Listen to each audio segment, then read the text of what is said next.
Whenever I replay Twilight Princess, I find myself overwhelmed by nostalgia. I remember sitting through the intro cutscene dozens of times and watching Link race across the Bridge of Eldin with Epona. I love the shots with Link riding across the field with Hyrule Castle peeking out in the background. And then the cut to Wolf Link, howling at the wall of twilight that's appeared before him. A lot is going on in this short 1-minute sequence. The whole thing is operating on the nostalgia of Ocarina of Time, since the intro obviously has similarities with Link riding Epona across Hyrule Field as the sun rises. This intro eases you into the game with a soothing melody and fairly banal visuals that elicit a sense of calm, but in contrast, Twilight Princess's tone is decidedly more epic, with the music swelling up as Link races across the bridge. It's almost like the game is as excited as the player is to finally kickstart this quest. But then it takes a bit of a turn when we see Wolf Link with the vocals in the song morphing from a nice melody to an almost bittersweet echo.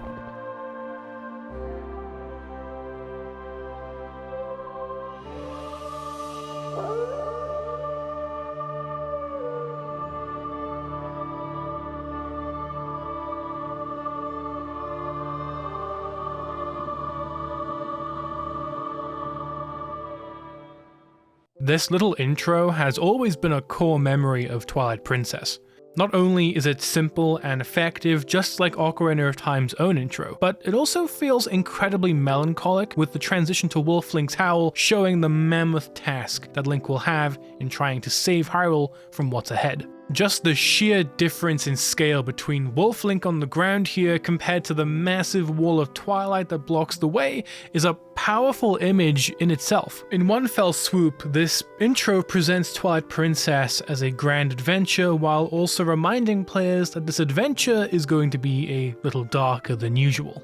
One with moments of genuine horror that are balanced by hilarious character interactions. Stories about tragedy and loss tempered with ideas of triumph and heroism. And at the core of it all is Link, a farm boy who has been trusted with the responsibility of saving an entire country that he's never even seen with his own eyes. Now, in all honesty, this is the exact way that you could describe plenty of other Zelda games, as they all have a little bit of grit in them somewhere. The only difference with Twilight Princess is that its art style leans more toward realism than any other game in the series. And when you bring Zelda iconography to a more grounded place, you realize that this stuff does have a sort of creepy edge. Twilight Princess's goal was to give Zelda fans an entry that matched the expectations and tone of the Space World 2000 demo, and it was also to appease people that found the Wind Waker too kid-friendly and colorful, which didn't line up with their gritty interpretations of Zelda that they had in their head. And in some ways I understand, but it also felt a little bit short-sighted on the fans' part. To me, the beauty of Zelda is that it can balance these two tones across different titles brilliantly.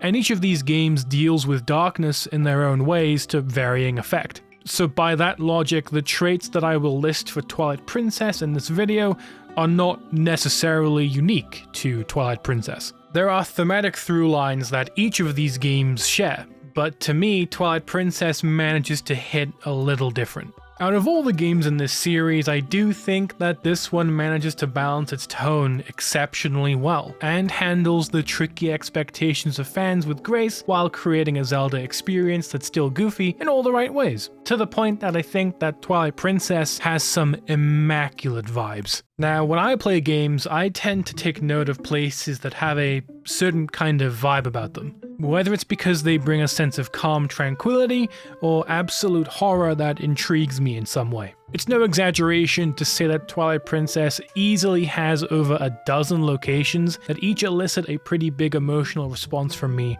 in some way. Some places bring me back to a better time from my childhood, while other locations even remind me of places that I've been to in my life. And like all good Zelda games, the vibes are strong in Twilight Princess's starting area, Ordon Village. The village is made up of a few huts dotted alongside a pond, and Link's starting activities here range from impressing the local kids with his sick sword skills, helping a soon-to-be mother carry a crib to her house, and capturing the attention of a particularly hungry cat.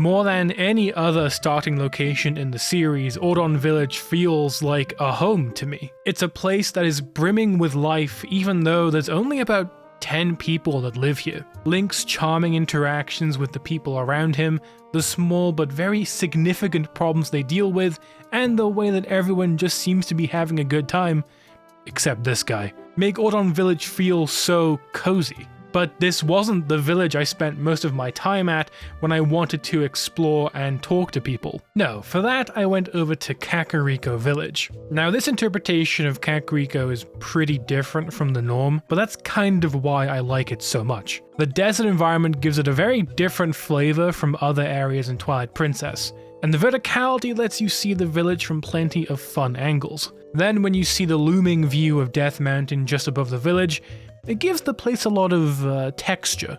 And since Kakariko is so close to Death Mountain in Twilight Princess, we eventually get to see the Gorons and the townspeople help each other out. Whether that's in the form of letting Goron sell some goods in the town, or via the Gorons offering Link a boost for quicker access to higher areas at the expense of his knees.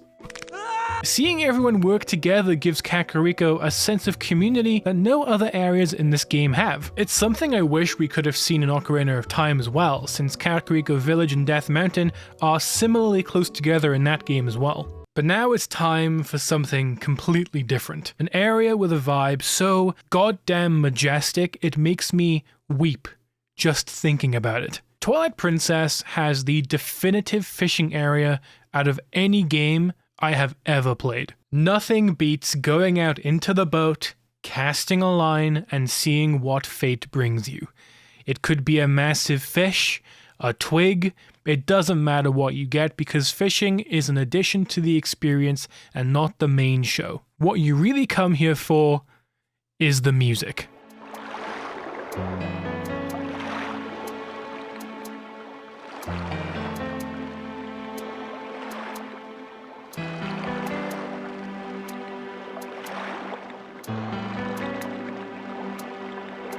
Jesus Christ, I'm about to cry. Then when you add in the fact that the seasons change in the fishing hole as time passes in game, this is just the best fishing minigame ever made. You even get to play an entire minigame here called Roll Goal, and even if it is infuriating to go through, it's another way to spend some time here. Plus, you can take a look around the store and view a ton of little Easter eggs, like a portrait of the fisherman from Ocarina of Time. Just don't roll around too much here if you don't want to get kicked out. Hey! The chill spots don't even end there though, with Hyrule Field having plenty of places where you can just hang around and enjoy the scenery. I particularly love heading over to Lake Hylia and checking out the view from the cliffs in Hyrule Field. Hyrule Field is always supposed to be this symbol of freedom, a way of saying that the game has only just begun as you're introduced to a massive play space. And even though there isn't much that occupies this area apart from enemies, a few trees, and some golden bugs to collect, the music does such a good job at selling how epic this adventure is about to be. And that feeling only grows as Hyrule Field becomes a much larger and varied landscape throughout the game. But that's where the darker elements of Twilight Princess start to come into play. For every serene view, peaceful town, or fishing spot, there's a place or encounter that feels ripped straight from a horror game.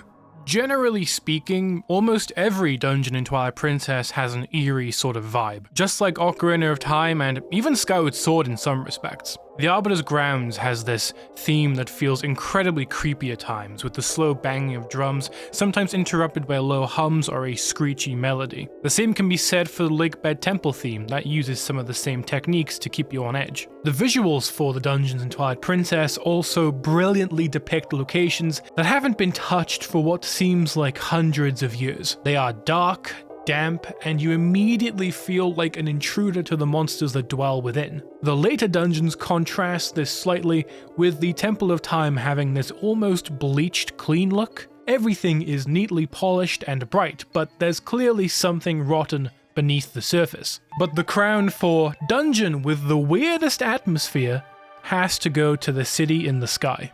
This dungeon used to belong to a race called the Oka. this race, and its denizens are currently fighting off an invasion of monsters.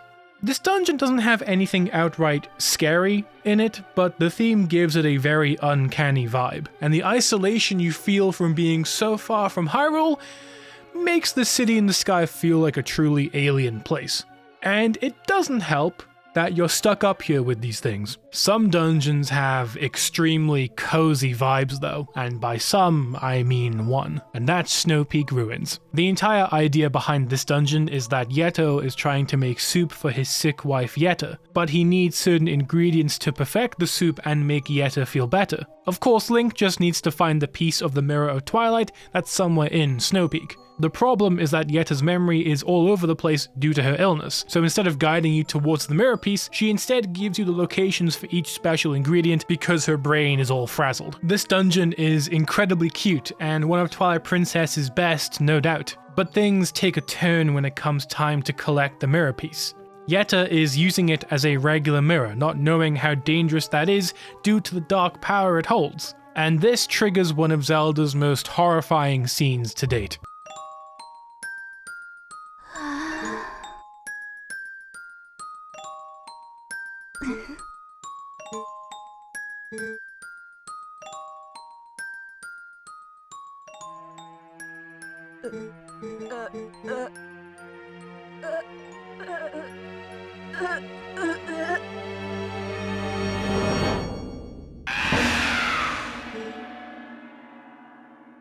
This then leads to a fight with Yetta's twisted form of Blizzetta. This is one of my favorite fights in the entire game, with a cool gimmick that has Link smashing Blizzetta with the ball and chain, and using the reflection below to dodge shards of ice. All the while, the music in the background melds the dark theme of the boss itself with the heroic theme of Twilight Princess, all while Link tries to break the hold that the Mirror of Twilight has on Blizzetta. No other theme in the game is as frantic as this, and it really frames how dire of a situation this is.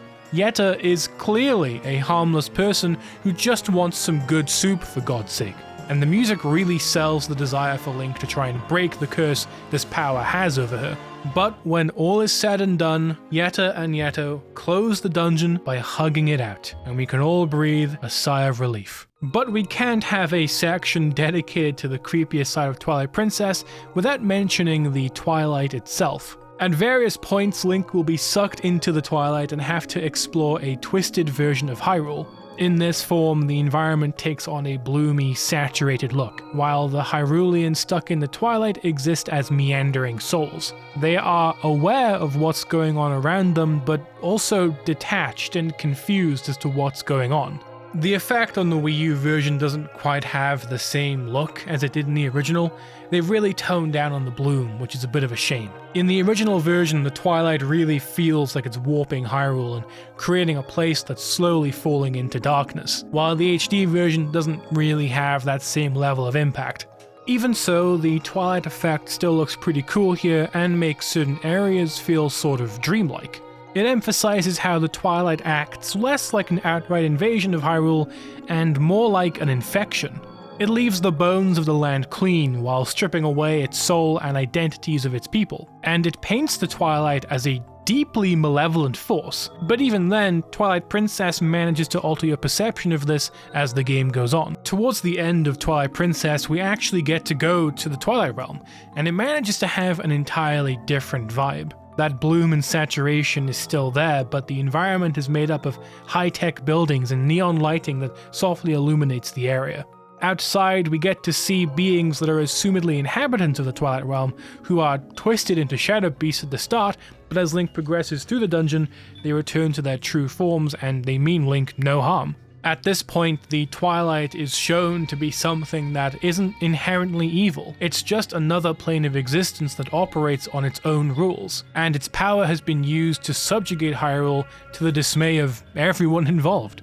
The Twilight Realm isn't just a dark version of Hyrule, or a place that is evil for the sake of being evil. It's a realm that's been twisted and warped into a weapon by Zant and Ganondorf. Something that initially seems destructive is proven to be far more complicated than that. And that's part of the brilliance of Twilight Princess's tone. Twilight Princess manages to do a lot with its grittier interpretation of Zelda. It's obviously a much darker game with plenty of spooky moments balanced with sections that fill me with genuine relief and calm. But it doesn't forget the things that make Zelda what it is. It's filled with moments that focus on more complex emotions and resolutions, many of which are not intended by the game necessarily, but can be drawn out by the individual player. I've left a particular area out of this video so far because it's the one that I think holds the most emotion for everyone who played this game when they were younger. The Sacred Grove is Twilight Princess's own rendition of the Lost Woods. It has those same twisty paths that get you lost and confused when navigating them, a Skull Kid playing a mischievous game of hide and seek with Link, and even a new version of Saria's song from Ocarina of Time. The Sacred Grove is used on 2 occasions for Link, one time being to reclaim his humanity and retrieve the Master Sword, while the other is for accessing the Temple of Time's dungeon. In both instances, Twilight Princess is playing on the nostalgia and the memories that fans have for A Link to the Past and Ocarina of Time. It's calling out directly to those players that have a connection to the Zelda series. In previous titles, The Lost Woods always had a mysterious vibe, and that was central to the idea of a forest that was trying to mislead you. But the Sacred Grove has a slightly different sort of feeling. It feels melancholy in a way, almost to say that it's a place that's aware that it's a nostalgic grab for the feels. The Sacred Grove knows that all of this has meaning, and that's why you have the music, the Skull Kid, and the winding pathway. And in that sense, it feels bizarrely aware of what it's trying to do. It's an area that makes me feel confused emotionally. It brings me back to a simpler time while making me painfully aware of where I'm at now. It lets me reminisce on the good times I've had with Zelda as a whole, and the times when it was there for me when things weren't so great. For some reason I can't quite explain, the Sacred Grove manages to feel both somber and calming. But more than anything else, the most pertinent emotion I feel is familiarity. I know what all of this means. It means that the adventure is only just starting. Link is here to truly begin his journey to save Hyrule, and the game treats this moment with the epicness it deserves. And it's pretty damn on the nose with the whole nostalgia thing, since you come here to travel back in time to when the Sacred Grove was the Temple of Time. There's no clearer way to blast someone back to their childhood than with all of this.